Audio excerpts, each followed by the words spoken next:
My daughter showed up at home covered in bruises. When I found out her husband was the culprit, we made a plan. She lured him to a meeting, but I was the one who showed up in her place. To teach him a lesson he would never forget. I'm glad to have you here. Follow my story until the end and comment the city you're watching from so I can see how far my story has reached.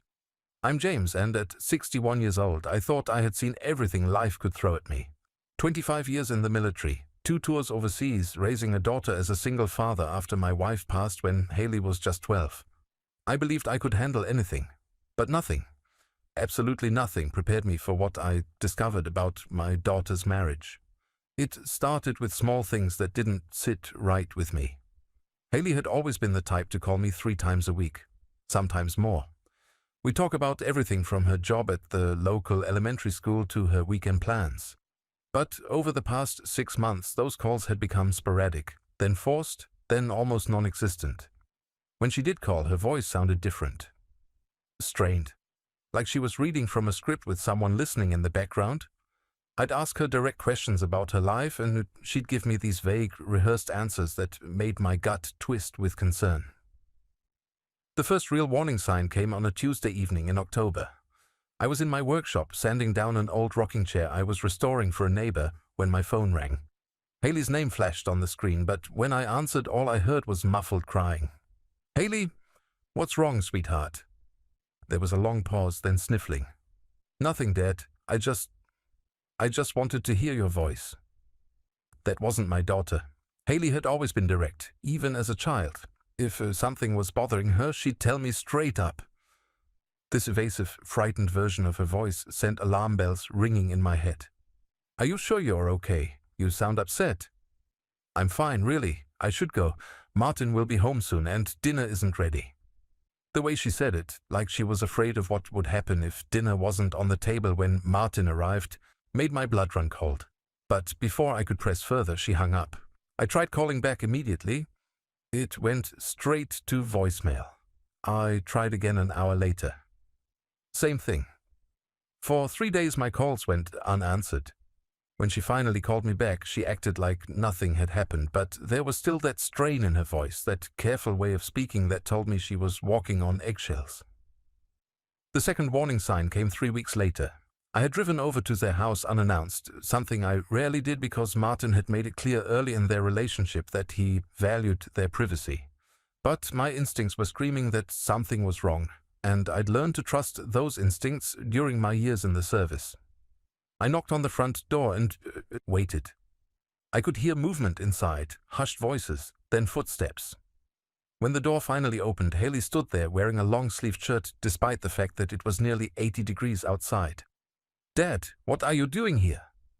She seemed genuinely surprised, but also nervous, glancing over her shoulder like she was checking to see if anyone was watching.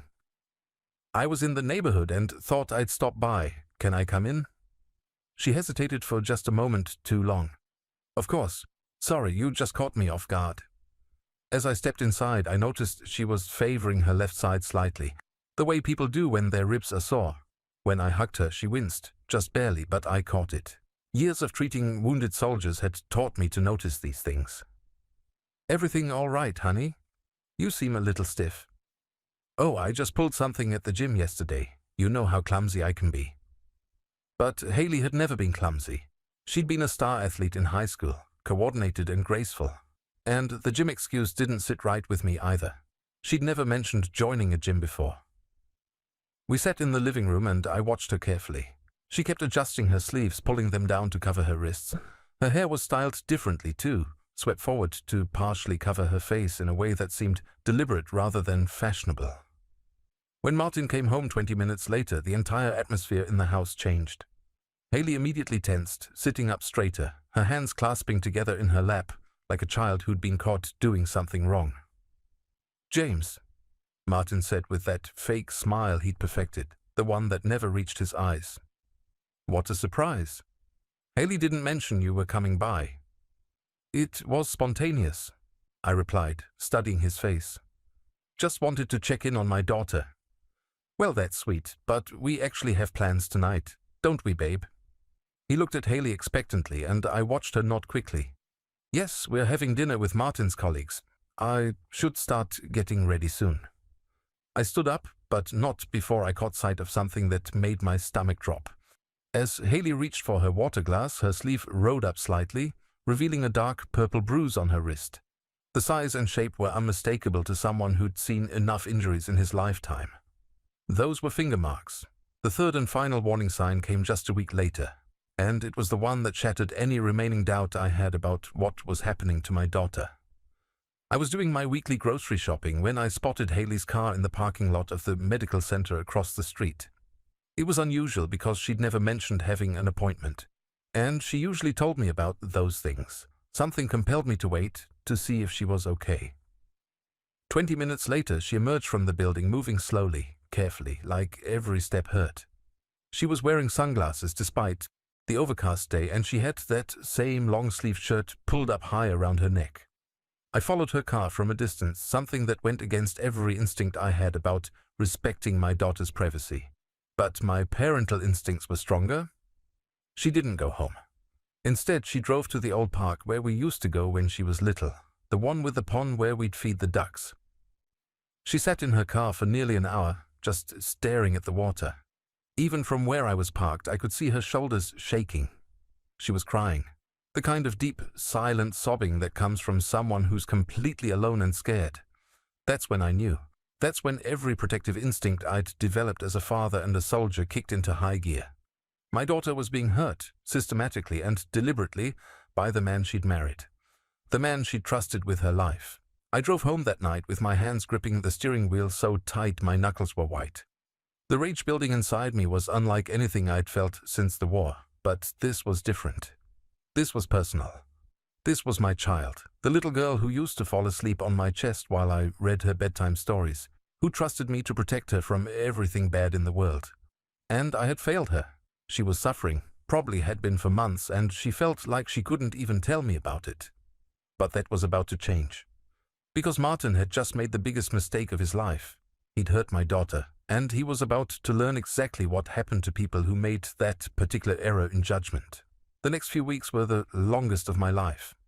I had to act normal, pretend I didn't know what was happening, while every fiber of my being screamed at me to confront Martin directly. But 25 years in the military had taught me patience, strategy, and the importance of knowing your enemy before making a move. So I watched. I studied. I learned everything I could about Martin Caldwell, the man who was systematically destroying my daughter's life. I started by sitting in my truck outside the accounting firm where Martin worked. I told myself I was just trying to understand his daily routine, but really, I was trying to understand him. How does someone become the kind of man who hits women? What kind of person looks at someone they're supposed to love and chooses to hurt them? Martin left work every day at exactly 5:30. Not 5:25, not 5:35. 5:30 on the dot. He drove a silver sedan that he kept meticulously clean, and he always stopped at the same gas station on his way home to buy a pack of cigarettes and an energy drink, the same brand, every single day. I followed him to a bar called Murphy's on Thursday nights, where he'd sit alone for exactly 1 hour, drinking 2 beers and watching whatever sport was on the television. He never talked to anyone unless they spoke to him first, and even then, his responses were curt, dismissive.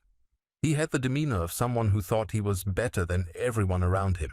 But it was watching him at home that really opened my eyes to who Martin truly was. I parked across the street from their house one Saturday morning, hidden behind a large oak tree, and watched through binoculars as Martin worked in their front yard. When Haley came outside to bring him a glass of water, I saw it happen. She approached him carefully, almost apologetically, holding the glass out like an offering. Martin looked at her for a long moment, then said something that made her entire body tense. He didn't take the water. Instead, he said something else, his voice low but clearly angry based on his body language. Haley's shoulders slumped and she turned to go back inside. That's when Martin grabbed her arm, not gently, and pulled her back. From my position across the street, I could see him speaking to her in sharp, controlled bursts, his face inches from hers. Haley nodded rapidly, like she was agreeing to whatever demands he was making. When he finally let go of her arm, she practically ran back to the house. Martin went back to his yard work like nothing had happened, but I could see the satisfied smirk on his face. He enjoyed having that power over her. He got off on making her afraid. The most disturbing observation came 3 days later when I saw them together at the grocery store. I was 2 aisles over, pretending to study pasta sauce labels, when I heard Martin's voice cutting through the ambient noise of the store. "I told you to get the wheat bread, not white. Do you ever listen to anything I say?" "I'm sorry, I thought you said white bread. Let me go change it." "Don't bother. We'll just add it to the list of things you screwed up this week." I peered around the corner and watched as Haley's face crumpled slightly before she forced it back into a neutral expression. Martin continued talking to her in that same condescending tone, criticizing her choices, questioning her intelligence, making her defend herself over bread. But what struck me most was how she responded. My daughter, who had once been confident enough to argue with her high school principal about an unfair grade, who had stood up to bullies who picked on smaller kids, was now apologizing for existing. She was constantly saying sorry, constantly looking to Martin for approval before making the smallest decisions. He had broken her spirit systematically, probably over months or years, until she genuinely believed that everything wrong in their relationship was her fault. That night I did something I never thought I'd do. I called my old friend Danny, who now worked as a private investigator. I needed to know more about Martin's history, needed to understand if this was a pattern or if my daughter was his first victim. "Danny, I need a favor, and I need it kept quiet." "What kind of favor, James?" "Background check, deep dive. Guy named Martin Caldwell works at Henderson and Associates accounting firm. I need to know everything about him, especially his relationship history." Danny was quiet for a moment. "This about Haley?" I'd known Danny since basic training. He could read people like books, and he'd always been protective of Haley since she was little. "Yeah, it's about Haley. And Danny? Time is important here. I'll have something for you by tomorrow night." The file Danny brought me the next evening was thicker than I'd expected, and every page made my blood run colder. Martin had been engaged once before to a woman named Sarah Chen. The engagement had ended abruptly, and Sarah had moved to another state immediately afterward. Danny had managed to track her down and convince her to talk off the record. Sarah's story was sickeningly familiar. It had started with small criticisms, little comments about her appearance, her job performance, her friends. Then came the isolation, subtle at first, then more aggressive. Martin would create conflicts with her family, make her feel guilty for spending time with friends, convince her that he was the only person who really understood her. Then came the physical abuse. A shove here, a grabbed wrist there, always followed by apologies and promises that it would never happen again. Until it did happen again, and again, each time a little worse than the last. Sarah had finally escaped when Martin threw her down a flight of stairs during an argument about her wanting to visit her sick mother. She'd spent 4 days in the hospital with a concussion and 2 broken ribs. When she was released, she packed everything she could fit in her car and drove straight to her brother's house in Oregon. She'd been there ever since, too afraid to come back to Texas. The pattern was identical to what I was seeing with Haley. Martin was methodical, calculated. This wasn't about anger management or stress from work. This was about control, about finding women who were kind and trusting and systematically breaking them down until they became shadows of themselves. But there was something else in the file that caught my attention. 3 restraining orders filed against Martin over the past 8 years, all by different women, all eventually dropped when the women moved away or stopped pursuing the cases. Danny had included a note that 2 of the women had been contacted but refused to speak on the record, clearly still afraid of him even years later. This man was a predator, plain and simple, and predators don't stop hunting unless they're stopped. I closed the file and sat in my living room staring at the photos of Haley that covered my mantelpiece. Pictures of her graduation, her first day as a teacher, her wedding day where she'd looked so happy and hopeful. Martin had stolen all of that from her, piece by piece, until she was afraid to even call her own father without checking with him first. The rage I felt wasn't the hot, impulsive anger that makes people do stupid things.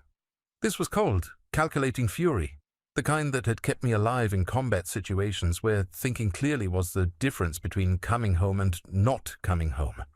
Martin thought he was smart, thought he'd found another victim he could control and terrorize without consequences. He'd chosen wrong this time.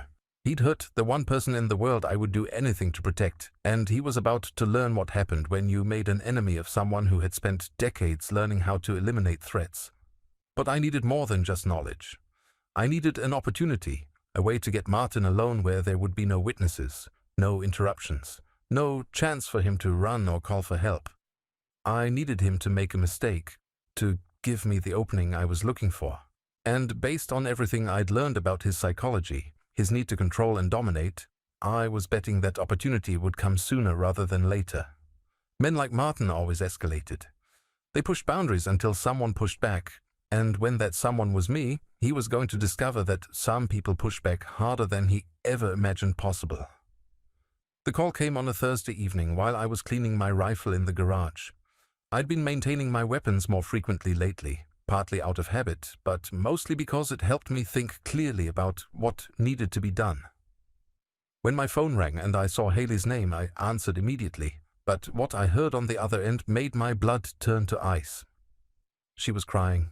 Not the quiet, controlled tears I'd witnessed before, but the raw, panicked sobs of someone who was genuinely terrified. Dad, I need help." I set down the cleaning cloth and gripped the phone tighter. "What happened, sweetheart? Where are you?" "I'm in my car, parked at the 24-hour diner on Maple Street. I can't go home, Dad. I can't face him right now." "Face who?" "Martin. Haley, what did he do to you?" There was a long pause filled only with her shaky breathing. When she finally spoke, her voice was barely a whisper. "He found out I went to the doctor last week. He went through my purse and found the paperwork. He's furious because I didn't tell him, because the doctor asked questions about my injuries. He thinks I told them about him." My grip on the phone tightened until my knuckles were white. "Did you tell them about him?" "No. I made up some story about falling down the stairs just like always. But Martin doesn't believe me. He says I'm trying to embarrass him, trying to make him look bad. He's been screaming at me for 2 hours, calling me names, throwing things. I had to get out of there. I was already grabbing my keys, heading for my truck. "Stay where you are, I'm coming to get you. We're going to figure this out together." "No, Dad, you can't. If Martin finds out I called you, if he thinks I'm talking to people about our marriage, he'll—" She trailed off, but I could hear the fear in her voice. "He'll what, Haley?" Another long pause. "He said if I ever embarrassed him again, if I ever made him look bad to other people, he'd make sure I regretted it for the rest of my life." And Dad, the way he said it, the look in his eyes. I believe him. I was backing out of my driveway now, phone pressed to my ear, every protective instinct I had screaming at me to get to my daughter as fast as possible. "Listen to me very carefully, Haley. That man does not get to threaten you. He does not get to control you with fear. You are my daughter, and I will not let anyone hurt you. You don't understand, Dad. He's not like other people. When he gets angry, really angry, there's something wrong with his eyes, like he's not even human anymore. He enjoys it. He enjoys making me scared." Those words hit me like a physical blow. My daughter was living with a monster, and she was so beaten down that she thought it was normal, that she deserved it somehow. "Where is he now?" "Still at the house, I think. He was drinking when I left, getting angrier and angrier. He kept saying I was going to pay for disrespecting him, that he was going to teach me a lesson I'd never forget." The predator in Martin was escalating, just like I'd expected. Men like him always pushed until they went too far, until they made the kind of mistakes that gave people like me the opportunity we were waiting for. "Haley, I want you to drive to my house right now. Stay there tonight. Tomorrow we're going to deal with this properly." "I can't, Dad. He'll expect me to come home. If I don't show up, he'll come looking for me, and if he finds me at your house." "Then let him come. I've been waiting for an excuse to have a conversation with Martin." "No." Her voice was sharp with panic. "You don't know what he's capable of. He's already told me what will happen if my family gets involved in our marriage. Please, Dad, I just need to think. I need to figure out what to say to him when I go back." That's when it hit me. She was planning to go back. After everything he'd done to her, after the threats and the fear and the systematic destruction of her self-worth, she was still planning to go home to him. "Haley, listen to me. You are not going back to that house tonight. You're coming to stay with me, and tomorrow we're going to contact the police." "The police won't help, Dad. I don't have any proof. The bruises are mostly healed, and I've never reported anything before. It would just be my word against his, and Martin is very good at making people believe he's the victim." She was right, and we both knew it. Domestic abuse cases were notoriously difficult to prosecute, especially when the victim had been conditioned to protect their abuser, to take responsibility for the violence inflicted on them. But there was another way, a more direct approach that didn't rely on courts or lawyers or systems that were designed to give predators like Martin every possible advantage. Haley, what if I told you there was a way to make sure Martin never hurt you again? A way to make sure he understood that touching you would have consequences he couldn't escape. Dad, what are you talking about? I pulled into the diner parking lot and spotted her car immediately. She was slumped over the steering wheel, phone pressed to her ear, looking smaller and more fragile than I'd seen her since she was a child. We'll talk about it inside. Come on, let's get you some coffee and figure this out together. 20 minutes later, we were sitting across from each other in a corner booth, 2 cups of coffee growing cold between us while I studied my daughter's face in the harsh fluorescent light. The bruises were fading but still visible if you knew what to look for. A yellowish mark along her jawline, the remnants of finger-shaped bruises on her wrist, the way she held her left side like her ribs were still tender. Tell me everything, Haley. From the beginning. When did this start? She stared into her coffee cup for a long time before speaking. It was so gradual at first.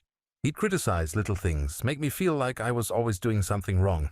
Then he started getting angry when I talked to my friends, said they were filling my head with ideas about how relationships should work. Before I knew it, I was making excuses not to see them, not to call you as much. And the physical abuse? Her hands trembled slightly as she wrapped them around the coffee mug. The first time was about 8 months ago. I had made plans to have lunch with my friend Sarah without asking him first. When I got home, he was furious. He said I was disrespectful, that I was acting like I was single instead of married. When I tried to explain, he grabbed my arm and shook me. Hard. Left bruises that lasted for weeks. What did you do? I convinced myself it was my fault, that I should have asked him before making plans, that I had been inconsiderate. He was so apologetic afterward, brought me flowers, promised it would never happen again. I wanted to believe him. But it did happen again. She nodded, tears starting to flow again. It got worse each time. A push here, a slap there, always followed by apologies and promises. But recently the apologies have stopped. Now he just acts like I deserved it, like I brought it on myself. I leaned forward, keeping my voice low and steady. Haley, what if I told you that Martin called you tonight? What if he said he wanted to meet you somewhere to talk things over, to work out your problems? She looked at me with confusion. He hasn't called me. My phone's been silent since I left the house. But what if he did? What if he suggested meeting at the old warehouse district, somewhere private where you could talk without interruptions? Understanding slowly dawned in her eyes. Dad, what are you planning? I reached across the table and took her hands in hers, mine. They were shaking, cold despite the warmth of the coffee mug she'd been holding. I'm planning to have a conversation with your husband. The kind of conversation that will help him understand exactly what happens to men who hurt my daughter. You can't. If something happens to Martin, if he gets hurt, the police will know it was you. I won't let you ruin your life trying to fix mine. Sweetheart, you let me worry about the consequences. The only thing I need from you is a phone call. One phone call to Martin telling him you want to meet somewhere to talk. Can you do that for me? She was quiet for a long time, staring out the window at the empty parking lot. When she finally looked back at me, something had changed in her expression. The fear was still there, but underneath it I could see a spark of the strong, determined woman I'd raised. The old Riverside warehouse, she said quietly. It's where he takes me sometimes when he wants to scream at me without the neighbors hearing. He'll know exactly where I mean. Perfect. Call him now. Tell him you're sorry, that you want to make things right. But you need to talk somewhere private first. Tell him to meet you there in 2 hours. As Haley dialed Martin's number with shaking fingers, I felt a cold calm settle over me. The trap was being set, and Martin was about to walk right into it. He thought he was meeting a broken, apologetic wife who would submit to whatever punishment he had planned. Instead, he was going to meet me, and I was going to teach him exactly what happened to predators who made the mistake of hunting in my family.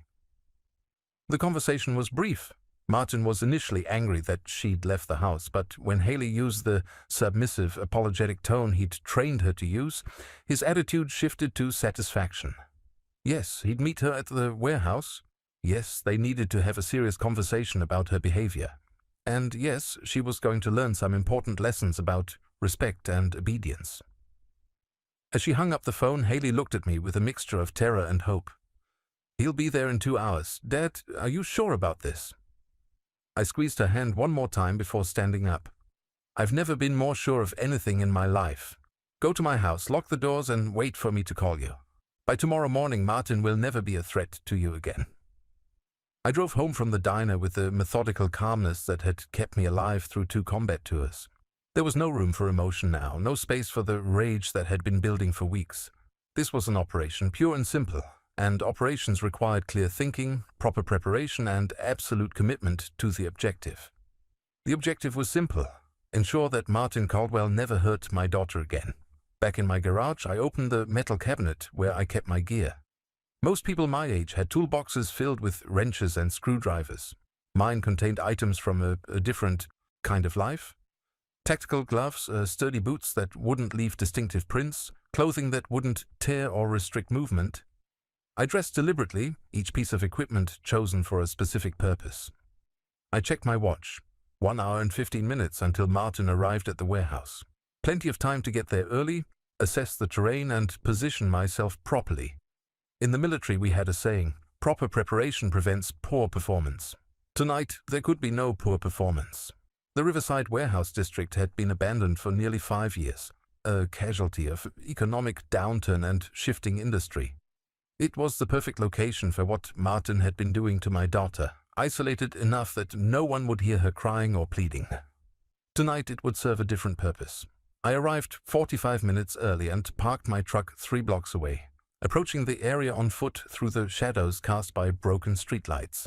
The warehouse Martin had chosen was a concrete structure with high windows and multiple entrances, surrounded by weeds and debris. I could see why he'd selected it. No witnesses, no security cameras, no chance of interruption. But what made it perfect for Martin's purposes also made it perfect for mine. I circled the building twice, noting every entrance, every window, every possible escape route. The main door was partially ajar, hanging on rusted hinges. The loading dock on the east side was accessible, but the metal door was secured. 2 windows on the north wall were broken out, offering alternative entry points if needed. Inside the warehouse was a cavern of shadows and echoes. Broken pallets were scattered across the concrete floor, along with old machinery covered in dust and rust. The air smelled of decay and abandonment, with an underlying chemical tang that suggested this place had been used for purposes beyond legitimate business. I positioned myself near the rear of the building, behind a stack of old shipping containers that provided cover while still allowing me to observe the main entrance. From here I could see Martin when he arrived, could watch his body language, assess his mental state before making my presence known. At exactly 9:30, headlights swept across the broken windows as Martin's silver sedan pulled into the parking area outside. I watched through a gap in the containers as he sat in his car for several minutes, engine running. He was scanning the area, looking for signs of Haley's presence, probably savoring the anticipation of whatever he had planned for her. When he finally got out of the car, I could see the predator in his movements. He walked with the confident swagger of someone who believed he held all the power, who thought he was meeting a broken victim who would submit to whatever punishment he had designed. His hands were clenched at his sides, and even from a distance I could see the tension in his shoulders that suggested barely controlled rage. Martin approached the warehouse entrance slowly, calling out in a voice that dripped with false concern and genuine threat. "Haley, are you in there, baby? Come on out so we can talk about this like adults." He stepped through the doorway, and I could hear his footsteps echoing in the empty space as he moved deeper into the building. "I know you're scared, honey, but running away just made things worse. We need to discuss your behavior tonight. Need to make sure you understand why what you did was so wrong." His voice was getting closer to my position now. I could hear the satisfaction in his tone, the anticipation of someone who enjoyed inflicting fear and pain on others. This was probably how he'd spoken to Sarah Chen, to the other women who'd filed restraining orders against him. The voice of a predator who'd never faced real consequences for his actions. You know I love you, Haley, but love means discipline sometimes. It means helping you understand when you've made mistakes so you won't make them again. I stepped out from behind the shipping containers, moving silently across the concrete floor until I was directly behind him. Martin was still calling for Haley, still moving forward with that confident stride, still completely unaware that the balance of power in this situation had shifted dramatically. "She's not coming, Martin." He spun around so fast he nearly lost his balance, eyes wide with shock and confusion. For a moment he didn't speak, just stared at me like his brain couldn't process what he was seeing. "James, what are you doing here? Where's Haley?" I took a step closer and I saw something flicker in his eyes. Not fear yet, but uncertainty. The predator was realizing that this wasn't the scenario he'd planned for. "Haley's safe. She's somewhere, you will never hurt her again." Martin's confusion quickly shifted to anger. "What the hell is going on here? I'm supposed to meet my wife, not her father. This is none of your business, old man. When you put your hands on my daughter, you made it my business." The words hung in the air between us, heavy with implication. Martin's face went through a series of expressions: surprise, denial, anger, and finally calculation. I could see him trying to figure out how much I knew, how much Haley had told me. "I don't know what lies she's been filling your head with, but Haley and I have a good marriage. Sometimes couples have disagreements, but that's between a husband and wife. It's not something for outsiders to get involved in." "Disagreements?" I took another step forward, and this time Martin instinctively stepped back. "Is that what you call throwing my daughter downstairs? Grabbing her hard enough to leave finger-shaped bruises on her arms? Making her so afraid that she jumps every time a door slams?" Martin's mask was slipping now. The false concern was being replaced by something colder, more honest. "You don't know anything about marriage, James. You couldn't even keep your own wife alive, could you? Maybe if you'd been a better husband, Haley would have learned how to be a better wife." The comment about my deceased wife was meant to provoke me, to make me lose control and do something stupid. It was the kind of psychological manipulation that had probably worked on Haley, on the other women he'd victimized, but I wasn't a frightened woman who'd been systematically broken down over months of abuse. I was a man who'd spent 25 years learning how to handle threats to the people I was sworn to protect. "That's where you're wrong, Martin. I know exactly what kind of man you are. I know about Sarah Chen. I know about the restraining orders. I know about the pattern of abuse that follows you wherever you go." His eyes narrowed, and I could see him reassessing the situation. The confident predator was being replaced by something more desperate, more dangerous. "You've been investigating me. You think you're some kind of detective now? I think I'm a father who's tired of watching his daughter suffer because of a coward who gets off on hurting women." Martin's hands clenched into fists at his sides.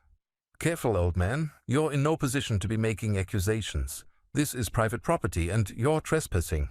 I could call the police right now." I smiled, and I could see that my expression unsettled him more than my words had. "Go ahead. Call them. Tell them you're here to meet your wife so you can punish her for going to the doctor without your permission. Explain to them why you chose this particular location for your conversation." We stared at each other across the concrete floor, two men who understood exactly what was at stake. Martin was beginning to realize that he wasn't in control of the situation, that for the first time in his life he was facing someone who wasn't afraid of him. "What do you want, James?" "I want you to understand something very clearly. My daughter is done being your victim. She's done living in fear, done making excuses for your behavior, done believing that she deserves to be treated like a punching bag. And if I don't agree with your assessment..." I took one final step forward, close enough now that Martin had to crane his neck slightly to look up at me, close enough that he could see the absolute certainty in my eyes. "Then you and I are going to have a different kind of conversation, the kind that helps you understand exactly what happens to predators who make the mistake of hunting in my family." Martin's breathing was getting faster now, shallow and quick. He was finally beginning to understand that he wasn't the apex predator in this situation. For the first time in his adult life, he was facing someone who was bigger, stronger, and more dangerous than he was. Someone who had absolutely nothing to lose. "You're threatening me? You think you can intimidate me like I'm some kind of victim?" "I'm not threatening you, Martin. I'm explaining reality to you. You have two choices tonight. You can walk away from my daughter's life permanently, disappear so completely that she never has to worry about seeing you again. Or you can try to continue being the man you've been and discover what happens when someone fights back. The warehouse fell silent except for the sound of our breathing and the distant hum of traffic on the highway. Martin was staring at me, trying to read my expression, trying to determine if I was bluffing. I wasn't bluffing. The silence stretched between us like a taut wire, each of us waiting for the other to make the first move. Martin's eyes were darting around the warehouse now, looking for escape routes, calculating his options. But I'd been in this building for over an hour. I knew every exit, every hiding spot, every advantage the terrain offered. There were none that would help him. "You're making a mistake, old man," Martin said, his voice trying to project confidence but failing to hide the tremor underneath. "You think you're protecting Haley, but you're just making things worse for her. When this is over, when you're gone, she'll still be my wife, and she'll pay for whatever happens here tonight." That was the moment I knew there would be no reasoning with him, no peaceful resolution. Martin had just threatened to take out his humiliation on my daughter, had made it clear that even if I let him walk away tonight, Haley would suffer the consequences of my intervention. He'd sealed his own fate. "You just made your choice for me," I said quietly. Martin must have seen something change in my expression because he suddenly lunged to his right, trying to reach the broken window I'd noted during my reconnaissance. He was fast for an accountant, but I'd been moving through hostile territory before he was born. I caught him before he made it halfway to the window, grabbing the back of his shirt and spinning him around to face me. His eyes were wide with genuine fear now, the predator finally understanding what it felt like to be prey. "Please," he gasped, stumbling backward until his shoulders hit the concrete wall. "I never meant to hurt her. It just got out of hand sometimes. I can change. I can get help." "You had 8 months to get help, Martin. 8 months while you were breaking my daughter's ribs, leaving bruises on her arms, making her afraid to speak without your permission." I grabbed the front of his shirt with both hands and lifted him slightly off the ground, pressing him against the wall. At 61, I wasn't as strong as I'd been in my 20s, but 25 years of military discipline and manual labor had kept me in better shape than most men my age. More importantly, those same 25 years had taught me exactly how to use whatever strength I had most effectively. "You want to know what it feels like, Martin? You want to understand what you've been putting my daughter through?" I released his shirt and stepped back, giving him just enough space to think he might have a chance. Martin immediately tried to run again, this time toward the main entrance. I let him get almost to the doorway before I caught him again, this time with a tackle that sent both of us crashing to the concrete floor. Martin tried to fight back, throwing wild punches that showed he'd never been in a real fight in his life. I caught his wrist on the second swing, applying just enough pressure to make him understand how helpless he was. "This is what Haley felt like every time you grabbed her," I said, maintaining the pressure until he cried out. "Helpless, scared, completely at the mercy of someone bigger and stronger." I released his wrist and stood up, looking down at him as he cradled his arm against his chest. There were tears in his eyes now, the same kind of tears I'd seen in Haley's eyes too many times over the past few months. "Please, James, I'm sorry. I know I made mistakes, but I love Haley. I never meant for things to go this far." "Love?" I laughed, but there was no humor in it. "You don't love my daughter, Martin. You love controlling her. You love having someone smaller and weaker than you to take your frustrations out on." Martin was scrambling backward across the concrete floor now, trying to put distance between us. "I can change. I swear to you I can be better. Just give me another chance." "How many chances did you give Haley when she begged you to stop hitting her?" He opened his mouth to answer, then closed it again. We both knew the answer. I walked over to where he was cowering against a stack of old pallets, moving slowly, deliberately. Not because I was tired or winded, but because I wanted him to feel the anticipation, the fear of not knowing when the next blow would come. "Stand up, Martin." He shook his head, still crying. "I can't. I think you broke something." "I haven't broken anything yet. But the night is young." When he still didn't move, I reached down and hauled him to his feet by his shirt collar. He was lighter than I'd expected, probably no more than 160 pounds. No wonder he'd chosen to prey on women who were even smaller than he was. "Here's what's going to happen," I said, backing him against the concrete wall again. "You're going to disappear from my daughter's life, tonight.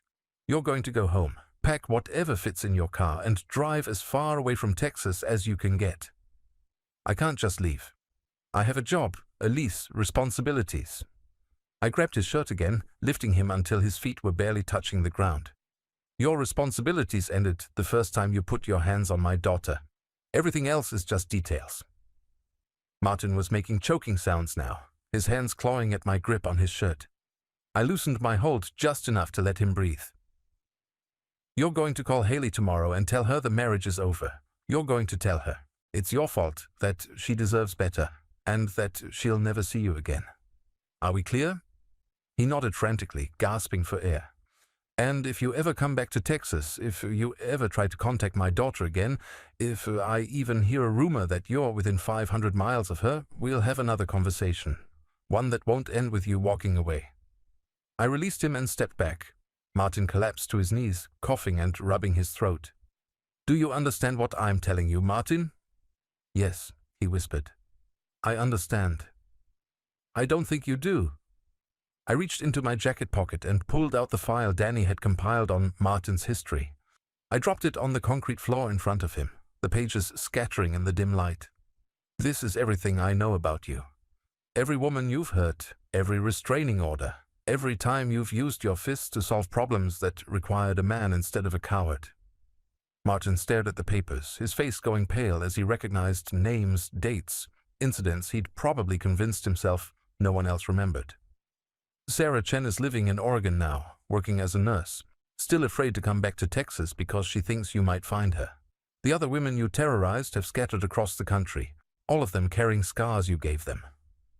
I crouched down so I was at eye level with him.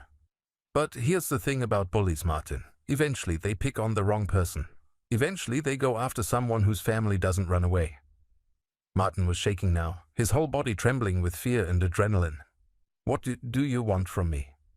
"I want you to know that if you ever hurt another woman the way you hurt my daughter, I will find out about it. And when I do, I won't be as generous as I'm being tonight." I stood up and walked over to where my jacket was hanging on a broken piece of machinery. From the inside pocket, I pulled out a small digital recorder and held it up so Martin could see it clearly. "This entire conversation has been recorded, Martin. Every threat you made against Haley, every admission of abuse, every word that proves you're exactly the kind of man I know you are." His eyes widened with horror. "You can't use that. It's illegal to record someone without their consent." "Is it? Well, I guess that's something for the lawyers to figure out.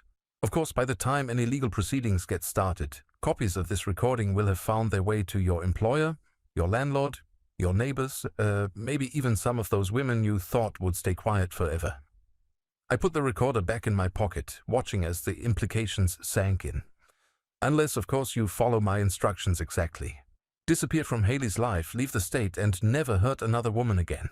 Do that and this recording stays locked in my safe. Insurance against you making any more mistakes." Martin struggled to his feet, leaning heavily against the wall.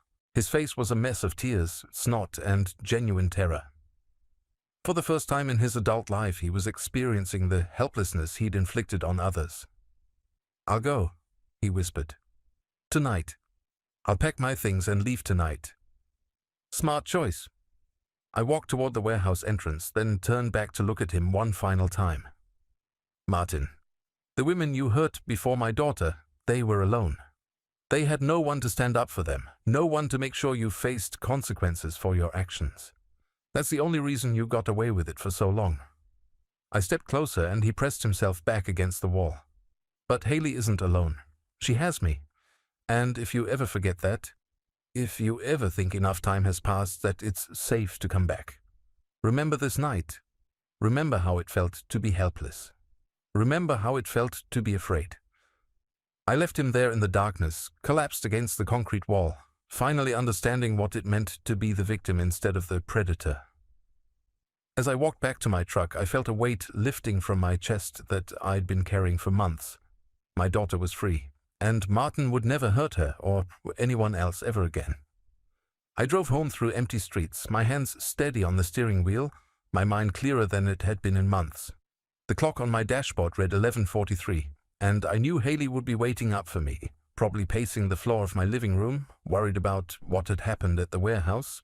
She was exactly where I'd expected to find her, curled up on my old leather couch with a cup of tea growing cold in her hands. She looked up when I walked through the front door, her eyes searching my face for answers. "Dad, are you okay? You're not hurt, are you?" I sat down beside her, suddenly feeling every one of my 61 years. "I'm fine, sweetheart. Everything went exactly as planned." "What about Martin? Where is he?" "Martin is packing his belongings. By morning he'll be on his way out of Texas, and he won't be coming back." Haley stared at me for a long moment, her expression cycling through confusion, disbelief, and something that might have been hope. "What did you do to him?"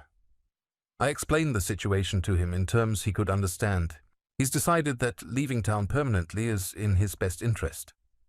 She was quiet for several minutes, processing what I'd told her. When she finally spoke, her voice was barely above a whisper. "Is it really over? Is he really going to leave me alone?" I reached over and took her hands in mine. They were still shaking slightly, but not with fear this time. "It's over, Haley. Martin will never hurt you again. I promise you that." The tears came then, not the terrified sobs I'd heard so many times over the past few months, but tears of relief. She collapsed against my shoulder, and I held her the way I used to when she was little and had nightmares. "I was so scared, Dad. Not just of him, but of what would happen if I tried to leave. He made me believe that no one would help me, that everyone would think it was my fault. None of this was your fault, sweetheart. Not one single bit of it. But I stayed. Even after he started hitting me, I stayed. What kind of person does that make me?" I pulled back so I could look at her face, making sure she could see the absolute conviction in my eyes. "It makes you human. It makes you someone who wanted to believe that the person you married was capable of change, capable of love. There's nothing wrong with that hope, Haley. The problem was never with you." We sat together in the quiet comfort of my living room, and for the first time in months I could see my real daughter starting to emerge from behind the shell of fear Martin had built around her. The phone call came the next morning at exactly 9 o'clock. Haley was in my kitchen making breakfast when her cell phone rang. She looked at the caller ID and went pale. "It's Martin." "Answer it," I said, moving to stand beside her. "But put it on speaker." Her hand shook as she accepted the call. "Haley." Martin's voice was hoarse, strained, nothing like the confident predator who'd walked into that warehouse 12 hours earlier. "I'm here. I'm calling to tell you that our marriage is over. I'm leaving Texas today, and I won't be coming back." There was a long pause. I could see Haley struggling to find words, to process the fact that her nightmare was actually ending. "I don't understand. What happened last night? Where did you go after you left the house?" "That doesn't matter anymore. What matters is that you deserve better than what I've given you. You deserve someone who treats you the way you should be treated." Another pause. Martin's voice cracked slightly when he continued. "I'm sorry, Haley, for everything. For the way I treated you, for the things I said, for making you afraid in your own home. You didn't deserve any of it." I could see the confusion in my daughter's eyes. This wasn't the Martin she'd been living with, the man who never apologized, who always found ways to make his abuse her fault. "Martin, I don't know what to say." "Don't say anything. Just know that you're free. You can go back to being the person you were before you met me. You can call your friends again, visit your father whenever you want, make decisions without asking permission. You can live your life." "Where will you go?" "Far away. Somewhere I can't hurt you anymore. Goodbye, Haley." The line went dead. Haley stared at her phone for a long moment before setting it down on the kitchen counter. "He's really gone. He's really gone." 3 weeks later, I was in my workshop sanding the final coat of varnish on a rocking chair when Haley walked in carrying 2 cups of coffee and wearing an expression I hadn't seen in over a year. She was smiling.